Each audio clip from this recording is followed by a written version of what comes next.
Hi and welcome to part 4 in this video workshop series on building a security reporting solution for Oracle eBusiness Suite using CS Report. In this session we're going to build our people linked to multiple users report. So we'll begin as we did with the previous reports by opening up the CS Report Designer IDE, and it's automatically found the previous report that we built. So what we're going to do, just as a very quick shortcut here to add a new report to our security reporting solution group is, or project rather, is select user reporting on the far right, right click and then say add to project solution group. So this will open up a new record, but it will pre-fill the project and solution group fields for us. So as with all the other reports, we need to give our report a name. So we'll call this SR for security reporting, and then PLM users 01 for people linked to multiple users, and then this is the first variation.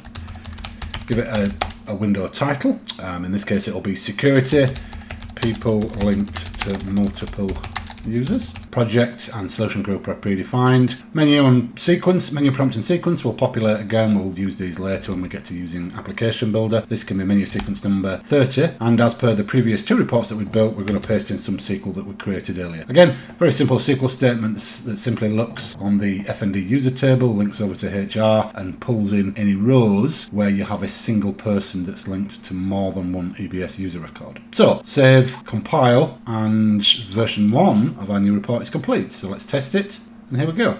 A fully interactive, standard look and feel EBS screen. So we're going to make a few minor tweaks to it before we add the Excel reporting capability. I want to change the size and the label for the employee number, tweak a few other field sizes, and add some conditional formatting to the is active field. So let's do them now. So close this down, open up the items window and change the label for employee number to be emp no, and we'll make this 10 wide. We'll make description 20 wide for the description field. We'll make the width of the full name field to be 30 wide. For the is active field, we can shrink this down slightly. Let's make it 6 wide. We're also going to centralize or justify it in the center of the field, so it just makes it look a little bit nicer. And then for the conditional formatting for is active, select conditional formatting, we'll say, okay, for this particular field, when it's active, display it green. When it's not active, display it in red. So it's going to be based on the is active field.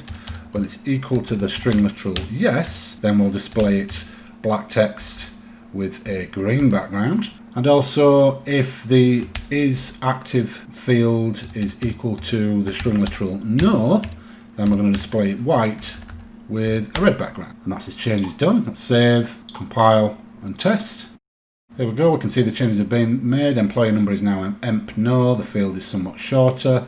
The full name field is now wider. Is active is a shorter field. It's been centralized. When it's an active user, it's highlighted in green, and when it's an inactive user, it's highlighted in red. So that's our on-screen report finished.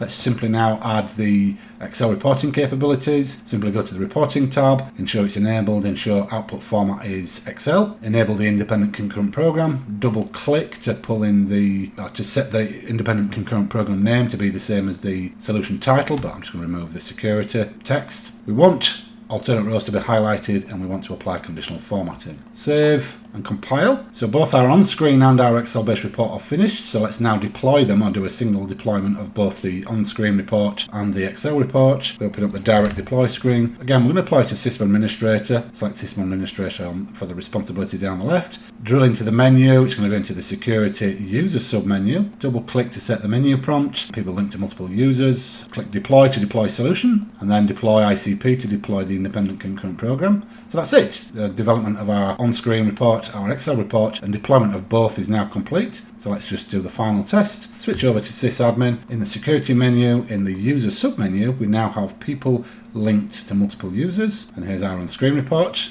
Again, as with the other reports, our embedded Excel-based report is also included, but we don't want to test that at this point. We actually want to test the proper Excel report, the independent concurrent program. So open up the request screen, submit a new request. People linked to multiple users. Click OK, click submit. Let's just monitor that request. So it's now pending, running, complete. Let's have a look at the output. And here we go. So here is our perfectly formatted Excel-based report that's run, that was created off the back of our screen-based report. We can see see the conditional highlighting has been applied, all the labels and everything is set exactly as we've defined. So that's it for this particular session. Hopefully you can join me on the next session where we're going to build our fourth report, which is responsibility assignments report. Thank you.